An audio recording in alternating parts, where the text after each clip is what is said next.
ప్రభువుని ప్రియ దేవుని బిడ్డలారా, ప్రభు పేరట మరి ఒకసారి మీ ముందుకు వస్తున్నాను. దేవుడు మిమ్మల్ని దీవించాలని, మీ కుటుంబాన్ని దీవించాలని, మీ ఉద్యోగాలు, మీ వ్యాపారాలు, మీ వ్యవసాయాలు దీవించాలని ప్రభు పేరట ఎప్పుడు ప్రార్థన చేస్తూ ఉన్నాం. ఈ భారతదేశం మన దేశం, మన నాయకుల కొరకు ప్రార్థించాలి, సేవకుల కొరకు ప్రార్థించాలి, సంఘాల కొరకు ప్రార్థించాలి, ప్రపంచ దేశాల కొరకు ప్రార్థించాలి. ప్రార్థించే భారం మన మీద పెట్టాడు.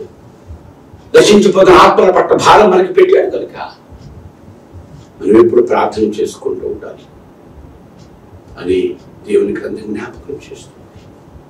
ఇంకా ఈ సమయంలో దేవుడికి నీ పరిశుద్ధ గ్రంథం నుంచి అనేక మాటలు, ఈ సంపదలకు గని అన్నాడు. బైబిల్ గురించి ఒక ఆయన చెప్తే సంపదలకు గని.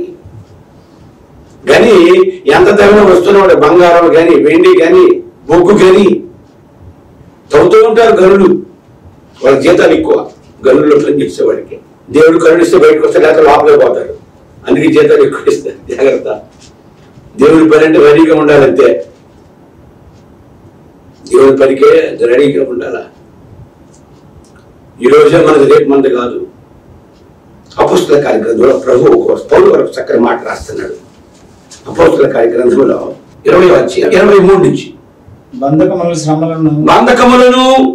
శ్రమలను నా కొరకు కాచుకుని ఉన్నవని పరిశుద్ధాత్మ ప్రతి పట్టణములోను నాకు సాక్ష్యం ఇచ్చుతున్నాడని తెలియను. బంధకములను శ్రమలను నా కొరకు కాచుకుని ఉన్నవని పరిశుద్ధాత్మ ప్రతి పట్టణంలో నాకు సాక్ష్యం ఇచ్చుతున్నాడని తెలియని తర్వాత అయితే దేవుని కృపా సువార్తను గురించి సాక్ష్యం ఇచ్చుట యందు నా పరుగును నేను ప్రభువైన యేసు వలన పొందిన పరిచర్యను తుదముట్టించవలెనని నా ప్రాణమును నాకెంత మాత్రమును ప్రియమైనదిగా ఎంచుకొనుట లేదు. ఇది బ్రతుకుట క్రీస్తే, చావైతే లాభం అన్నాడు. చావైతే మేలు, చావైతే లాభము. నేను ప్రభువైన యేసు వలన పొందిన పరిచర్యను తుదముట్టించవలెనని నా ప్రాణమును నాకెంత మాత్రమును ప్రియమైనదిగా ఎంచుకొనటం లేదు.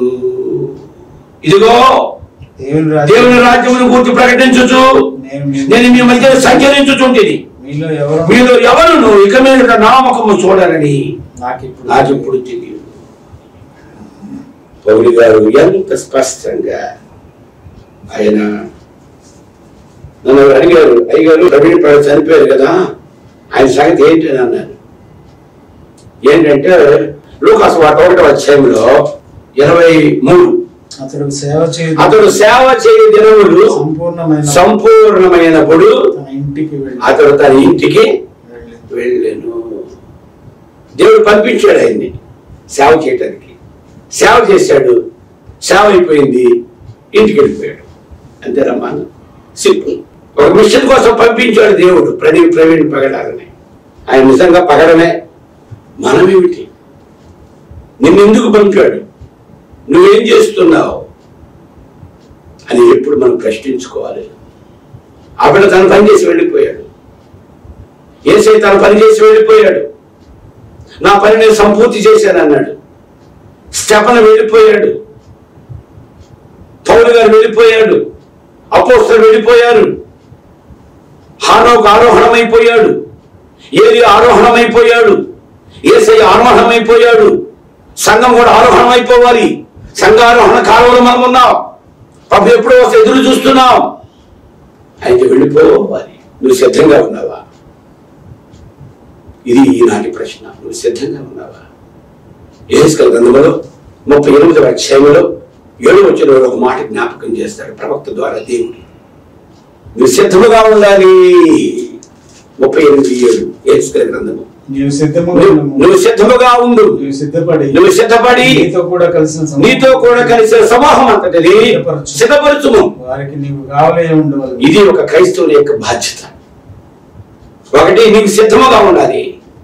2, నీతో కలిసిన సమూహం అంతటిని, ఏ సంఘాన్ని నీకు ఇచ్చాడో, ఏ కుటుంబాన్ని నీకు ఇచ్చాడో, ఏ బిడ్డలు నీకు ఇచ్చాడో వాళ్ళు తయారు చేయి. వాళ్ళ డమ్మీలు చేయకు, వాళ్ళ సేవకులుగా తయారు చేయి, దేవుని పనిముట్లుగా తయారు చేయి, యజమాని వాడుకునే పాత్రగా వాళ్ళని తయారు చేయి. ఆ బాధ్యత నీకు ఇచ్చాడు. కొలస్సీయులకు రాసిన పత్రిక 1వ అధ్యాయము 28. ప్రతి మనుష్యుని క్రీస్తునందు సంపూర్ణునిగా చేసి ఆయన ఎదుట నిలవబెట్టవలెనని సమస్త విధమైన జ్ఞానముతో ప్రతి మనుషునికి బోధించుచు ఆయనను ప్రకటించుచున్నాము.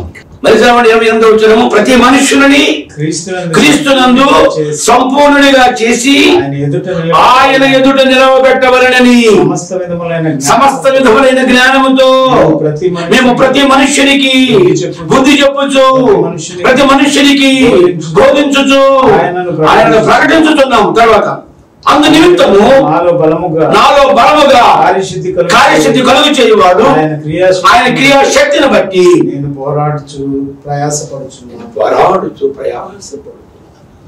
ప్రయాసపడి భారం మోస్తున్న వారులారా నా యొద్దకు రండి అని ప్రభు ముందే హెచ్చరిక చేశాడు, ఆహ్వానం పంపించాడు.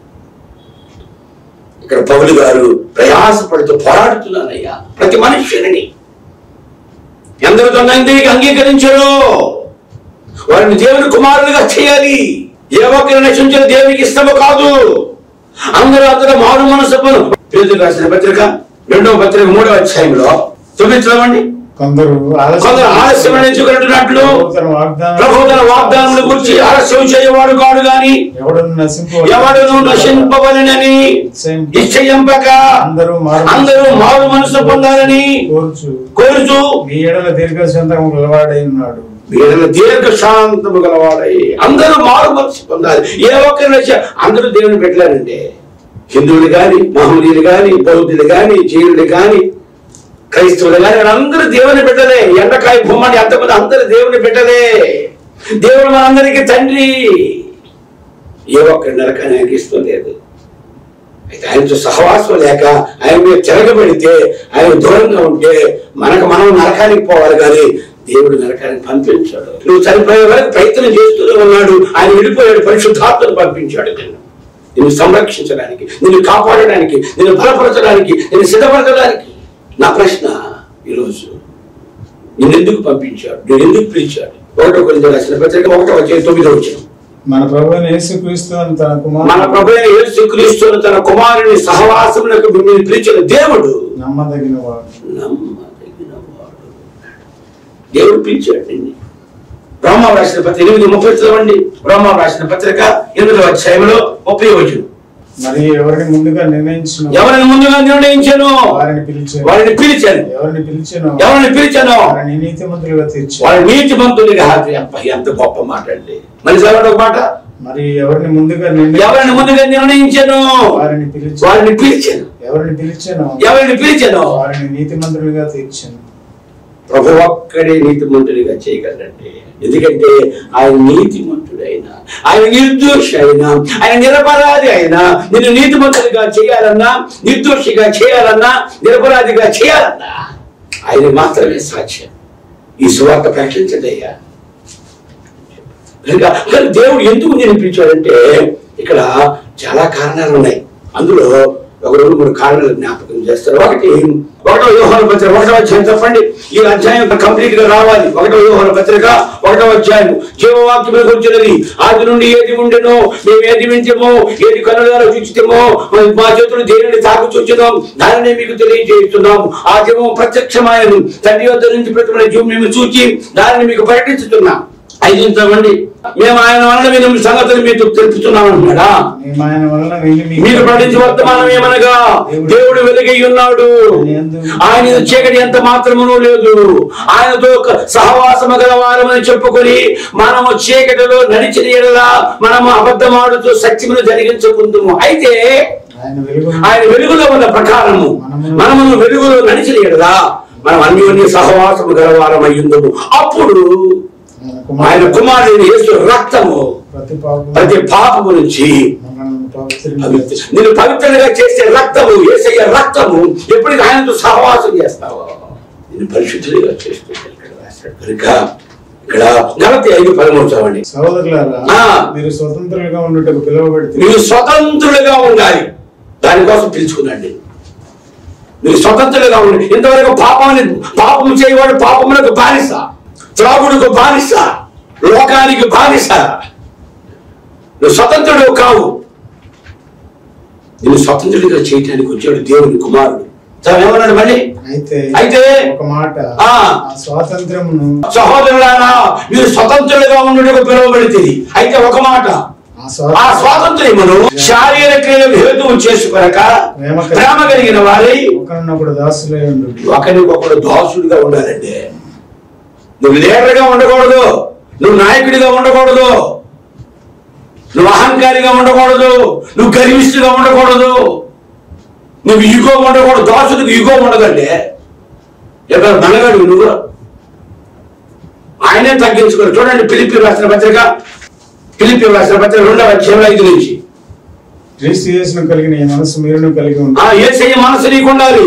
యేసయ్య బిడ్డవైతే నువ్వు ఆయన దేవుని స్వరూపము కలిగిన వాడై దేవునితో సమానంగా విడిచిపెట్టకూడని భాగ్యమును ఎంచుకోనలేదు గాని మనుషుల పోలికగా పుట్టి దాసుల స్వరూపము ధరించుకొని తన వ్యక్తునిగా చేసుకున్నాడు. మరియు ఆకారమందు మనుషుడిగా కనబడి మరణము పొందిన అనగా శిలువ మరణము పొందినంతగా విధేయత చూపిన వాడై తను తాను తగ్గించుకున్నాడు.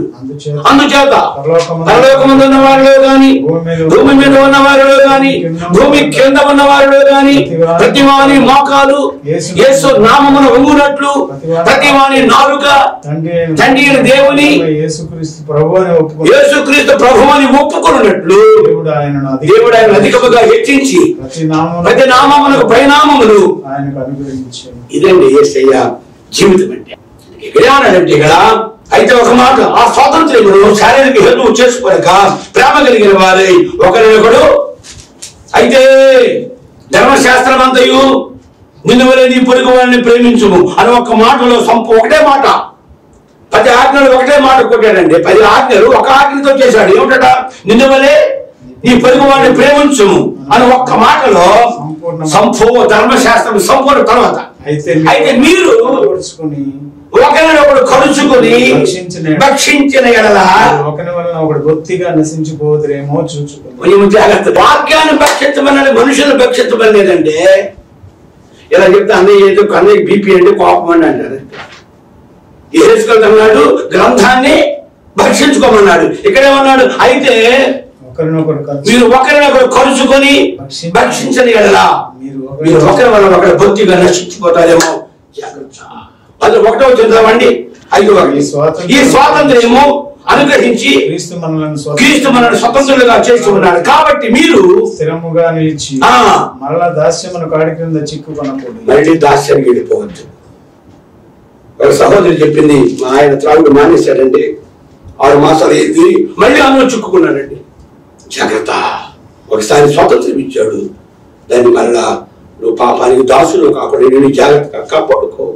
దేవునితో సహవాసం చెయ్యి, వెలుగుతో సహవాసం చెయ్యి, ఈ జీవితాన్ని మారుస్తాడు. రెండవదిగా 1వ దశలోని రాసిన పత్రిక 4వ అధ్యాయంలో 7. ఒకటేమో స్వతంత్రులుగా, నువ్వు స్వతంత్రుడిగా ఉండడానికి నిన్ను పిలిచాడు. ఇశ్రాయేలు అన్నారు, మేమెవరో స్వతంత్రులు, మేమెవరికి దాసులుగా ఉండలేమే అన్నాడు. ప్రభు అన్నాడు యోహాను సువార్త 8వ అధ్యాయంలో చదవకల్లా అన్నాడు, పాపము చేయవాడు పాపానికి దాసుడు అన్నాడు. 1వ దశలోని రాసిన పత్రికలో 4:7. దేవుడు మనల్ని పిలిచను గాని అపవిత్రుల పిలవలేదు. పరిశుద్ధులకే దేవుడు మనల్ని పిలిచను గాని అపవిత్రులుగా దేవుడు మనల్ని పిలవలేదు. అందులో 1 Peter 1:14 చదవండి. 1 Peter 1:14 అంటున్నాడు, నేను పరిశుద్ధుడనై ఉన్నాను కనుక మీరును పరిశుద్ధుడని రాయబడి ఉన్నది. కాగా మీరు విధేయులకు పిల్లలై మీ పూర్వపు అజ్ఞాన దశలో మీరు విధేయులకు పిల్లలై మీ పూర్వపు అజ్ఞాన దశలో మీకుండిన ఆచరణ నుంచి ప్రవర్తించక మిమ్మల్ని పిలిచిన వాడు పరిశుద్ధులైన ప్రకారము మీరు సమస్త ప్రవర్తన యందు పరిశుద్ధులై ఉండు. ఇది కదా. రెండవది, మనం పరిశుద్ధులుగా ఉండాలని ఆయన పిలిచాడు, మనల్ని పిలిచాడు. మన పరిశుద్ధి మన విషయం కాదండి. పరిశుద్ధులుగా ఉండాలంటే ఎప్పుడైతే దేవుని ఆత్మ నీలోకి వస్తుందో, ఎప్పుడు దేవుని వాక్యం నీలో ఉంటుందో, ఆ వాక్యం నిన్ను పరిశుద్ధునిగా చేస్తుంది. యేసయ్య దేవుని ఆత్మ పరిశుద్ధాత్మని పరిశుద్ధునిగా చేస్తుంది. ఇశ్రాయేలు కాలంలో వాళ్ళకి మన్నా కురిసిందిట. ఆ మన్నా కురిసినప్పుడు అదంతా బురద స్థలం అంటే బురద, ఆ ఏరియా అంతా. అక్కడ ముందు మంచు కురిసేదట, ఆ తర్వాత మన్నా కురిసేదట, మళ్ళీ ఆ పైన మంచు కురిసేదట. ముందేమో కింద నేల బురద కదా, బురదలో మన్నా పడితే పాడైపోతుందని ముందు మంచు కురిసేదట, తర్వాత మన్నా కురిసేదట, ఆ మన్నా మీద మరలా మంచు కురిసేదట. ఎప్పుడైతే సూర్యుని కిరణాలు రాగానే ఈ పైన మంచు విరిగిపోయి ఆ లోపల మన్నా వారు ఆహారంగా భుజించారట. 40 సంవత్సరాలు పోషించాడు పరలోకపు ధాన్యము, దేవదూతల ఆహారము. మన్నా అంటే దేవుని వాక్యము, మన్నా అంటే పరిశుద్ధాత్మ ఎప్పుడు నీలో ఉంటుందో నీకు ఈ లోకంలో ఏ కీడు ఏ శోధన నీకు కలగదని చెప్పాడు. ఒకటేమో మీరు స్వతంత్రులుగా ఉండాలని, రెండేమో పరిశుద్ధులుగా ఉండాలని, మూడవది 1వ పేతురు రాసిన 2వ అధ్యాయం 9 1వ పేతురు రాసిన పత్రిక 2వ అధ్యాయంలో 9వ వచనం. అయితే మీరు చీకటిలో నుండి ఆశ్చర్యకరమైన తన వెలుగులోనికి మిమ్మల్ని పిలిచిన వారిని చీకటిలో నుంచి లోకములో నుంచి పాపములో నుంచి ఆశ్చర్యకర వెలుగులోనికి మిమ్మల్ని పిలిచిన వారి గుణాతిశయములను ప్రకటన చేయ నిమిత్తము ఏర్పడిన వంశమును, రాజుల యాజక సమూహమును, పరిశుద్ధ జనమును, దేవుని సొత్తైన ప్రజలై ఉన్నారు. యేసు ప్రభువు చనిపోయిన తర్వాత దేవాలయపు దారి చిరిగిపోయిందంటే, అంతకుముందు యాజకులు పరిపాలించారు, ప్రజలు తప్పుదోవలో పట్టించారు, యాజకులు ఎంతో ఆయన తిట్టాడు. ఒక మాట అన్నాడు, మీరు పరలోకంలో ప్రవేశించరు, యాజకులారా, శాస్త్రులారా, పరిశీలారా, మీరు పరలోకంలో ప్రవేశించరు, మీతో ఉన్నవారు పరలోక ప్రవేశింపడని చెప్పాడు. ఎప్పుడైతే జన జరిగిపోయిందో ఇక యాజక ధర్మానికి సమాప్తి అయిపోయింది. మనందరినీ రాజులైన యాజక సమూహముగా తన సొత్తైన ప్రజలుగా చేసుకున్నాడు. మీరు ప్రకటించండి. అయితే దేవుని వాక్యాన్ని ఎలా ప్రకటిస్తున్నావో, స్వార్థంతో ప్రకటిస్తున్నావా, వ్యాపారం గురించి ప్రకటిస్తున్నావా, ఎలా ప్రవర్తిస్తున్నావో నువ్వు ఆలోచించుకోవాలి. అని 2వ కొరింథీయులకు రాసిన పత్రిక 4వ అధ్యాయంలో 1 చూడండి. కాబట్టి ఈ పరిచర్య పొందినందున కరింపబడిన వారమై అధైర్యపడము. అయితే కుయుక్తిగా నడుచుకొనకయు దేవుని వాక్యమును వంచనగా బోధించకయు సత్యమును ప్రత్యక్షపరచడం వలన ప్రతి మనిషిని మనస్సాక్షి ఎదుట మమ్మల్ని మేమే దేవుని సమ్ముఖమందు మెప్పించుకొనుచు అవమానకరమైన రహస్య కార్యములను విసర్జించి కనుక ఏమన్నాడు? వంచనగా బోధించక. 2:17 చూడండి. 2:17 మేము దేవుని వాక్యమును కలిపి చెరిపెడు అనేకుల వలె కాక నిష్కాపట్యము గల వారమును దేవుని వలన నియమింపబడిన ఇవాళ రేపు దేవుని వాక్యం కలిపి చెరిపేస్తారండి. జాగ్రత్త. ఇందులో ఒక 0 తీయకూడదు, ఒక 0 పెట్టకూడదు. చెప్పాడు ప్రకటన గ్రంథం లాస్ట్ అధ్యాయం చెప్తాడు. జాగ్రత్త. ఈ గ్రంథంలో ఏ శాపాలన్నీ తగులుకుంటాయి నీకు చెప్తున్నాడు. నీ మీదకి వస్తాయి, నేను పాడు చేస్తాయి. జాగ్రత్త.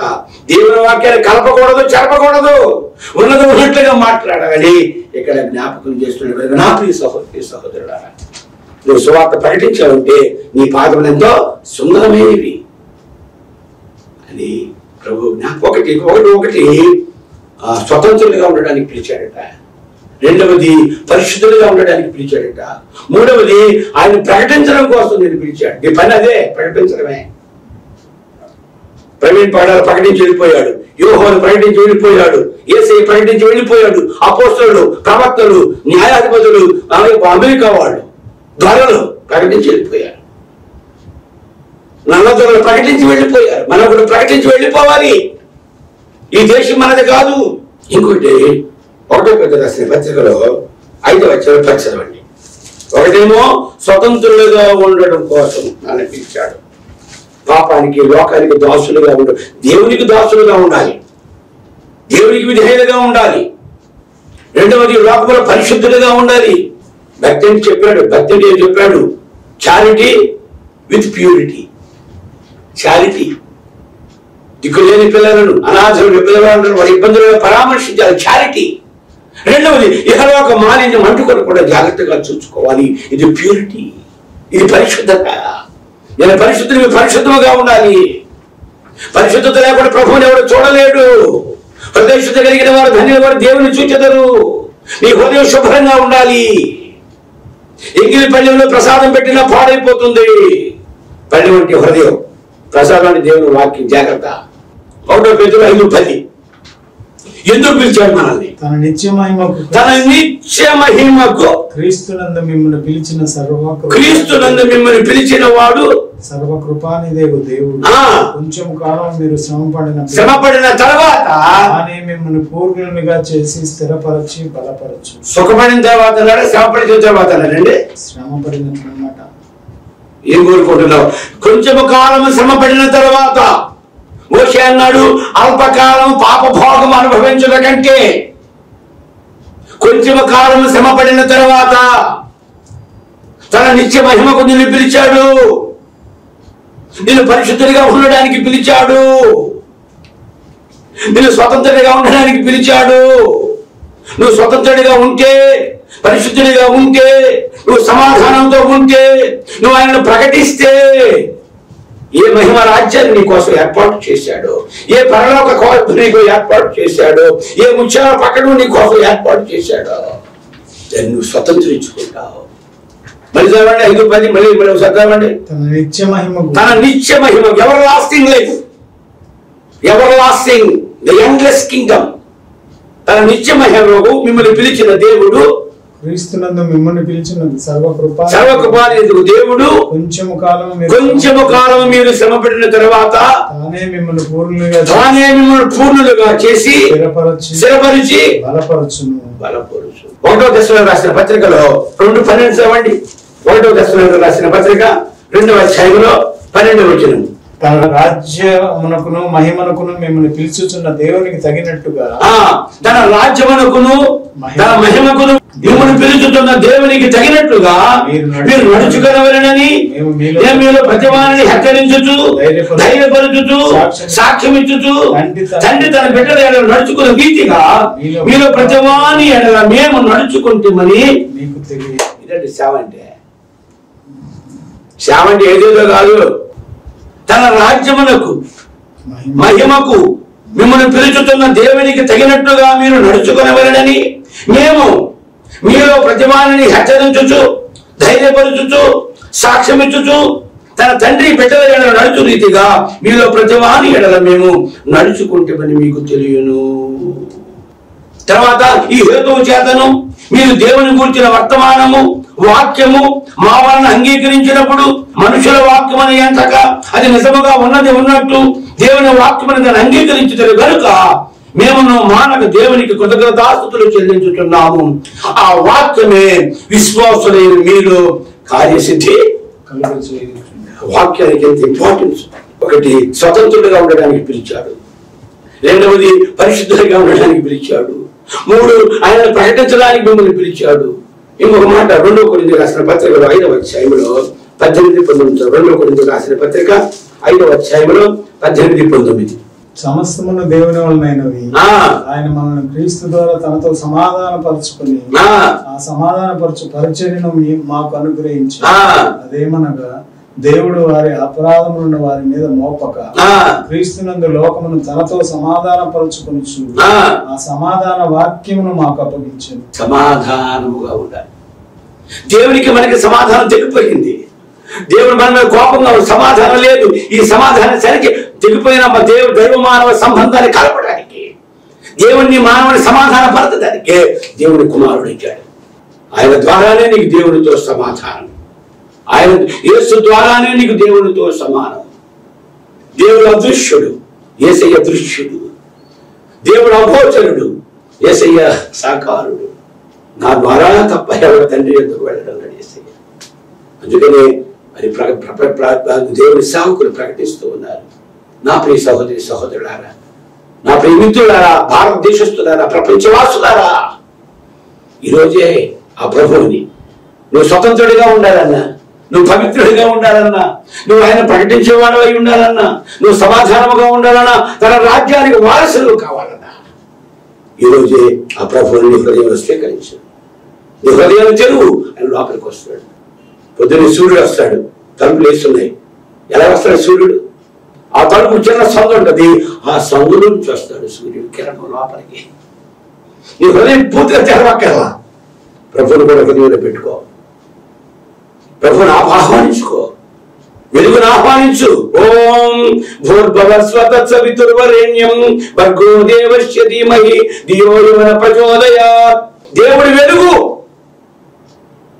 యేసయ్య వెలుగు. నేను వెలుగుగా చేస్తాడు. వెలుగుతో స్నేహం చేయి, నీలో చీకటి పోతుంది, నువ్వు దేవుని రాజ్యానికి అర్హుడు అయిపోతావు. కనుక దేవుడు ఎందుకు పిలిచాడంటే నువ్వు స్వతంత్రుడిగా ఉండాలని, నువ్వు పవిత్రుడిగా ఉండాలని, నువ్వు ఆయన ప్రకటించేవాడవై ఆయన బిడ్డవై ఉండాలని, నువ్వు సమాధాన పడాలని, దేవునితో ఆ నిత్య రాజ్యానికి నువ్వు స్వతంత్రించుకోవాలని దేవుడు ఆశిస్తున్నాడు. కనుక ఈ మాట హృదయంలో భద్రపరుచుకొని నీ జీవితాన్ని ప్రభువుకి అంకితం చేసుకో. ఆయన నిన్ను దీవిస్తాడు. ఆయన రాజ్యంలో ప్రవేశం నీకు లభిస్తుంది. నేనే ఇప్పుడు ఇదే రక్షణ దినం, అనుకూలమైన సమయం. ఆహ్వానించు ప్రభువుని. మమ్మల్ని మిక్కిలిగా ప్రేమించిన మా పరలోకపు తండ్రి యేసయ్యానికే స్తోత్రాలు. నీ మాటలు జ్ఞాపకం చేశాం.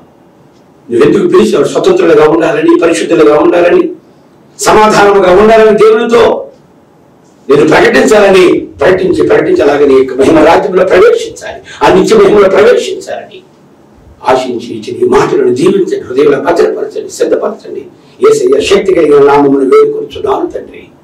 ఆమేన్. మన ప్రభువును రక్షకుడైన యేసుక్రీస్తు కృపయు తండ్రి దేవుని ప్రేమ పరిశుద్ధాత్మ సహాయ సహకారాలు నిరంతరం మీ కుటుంబాలకు అధికముగా వర్ధలు చేయునుగాక. ఆమేన్.